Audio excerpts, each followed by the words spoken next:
জীবনে প্রথমবার নিজের হাতে পিঠা বানিয়ে সাকসেস হয়েছি। অনেকদিন পর পিঠা বানাতে বসছি, আসলে পারফেক্ট হবে কিনা সেটা জানি না, তারপরও সাহস করে বসছি বানানোর জন্য। জানি না শেষটা কেমন হবে, পিঠা আদৌ হবে কিনা। তো যাই হোক, চেষ্টা করতে তো আর অসুবিধা নাই, তাই না?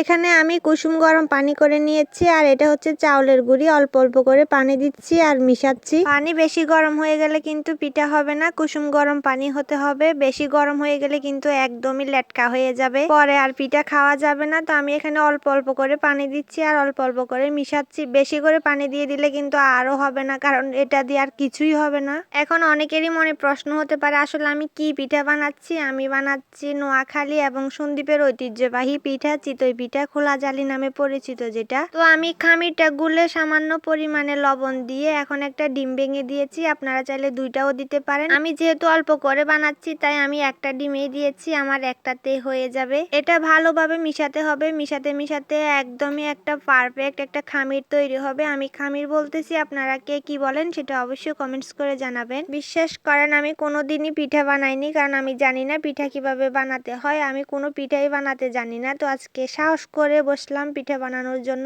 আদৌ হবে কিনা সেটাও জানি না, দেখা যাক আল্লাহ কতটুকুই করে। বিসমিল্লাহ বলে প্রথমে 1 চামচ দিয়ে দিয়েছি, আর আমি পাতলা করে বানাবো, কারণ আমার পাতলা পিঠাই একটু খেতে খুবই ভালো লাগে। আমার আম্মু পছন্দ করে মোটা করে, আর আমি পছন্দ করি পাতলা করে। মানে মা মেয়ের মধ্যে কোনো মিল নেই, অনেকটা তফাৎ। চিতই পিঠা কিন্তু মাটির খোলা ছাড়া হবে না, আমরা পাতিলকে খোলাই বলি। আপনারা কি বলেন সেটাও কমেন্টস করে জানাবেন। তো বিসমিল্লাহ বলে একটা তুলে ফেলছি, ভালোই তো হয়েছে। পিঠা তোলার সময় কিন্তু বেশি করে খোঁচাতে যাবেন না, বেশি খোঁচাতে গেলে কিন্তু পাতিল ভেঙে নিচে পড়ে যাবে, পরে আর পিঠাও বানাতে পারবেন না। তো আমি এখন আবারও দিয়ে দিব, দিয়ে দেখি আবার দ্বিতীয়টা কেমন হয়। তো আবারও দিয়েছি একটু করে খামির, এবার ঢেকে দিব। তো এখানে হতে থাকুক, ততক্ষণে আমি একটু তরকারি নিয়ে নিই। আমার অনেক বেশি ক্ষুধা লাগছে, আমি আবার ক্ষুধা সহ্য করতে পারি না। আমি যে দুইটা বানাইছি ওই দুইটা দিয়ে খেয়ে ফেলবো, কারণ আমার খুবই খুবই ক্ষুধা লাগছে। আর এটা ছিল মাছের তরকারি। মাছের তরকারিটাও অনেক বেশি মজা হয়েছে খেতে। তরকারি নিতে নিতে আমার দ্বিতীয় পিঠাটাও হয়ে গিয়েছে। আমি খুবই ভালোভাবে বানাতে পেরেছি, মাশাল্লাহ মাশাল্লাহ। আমি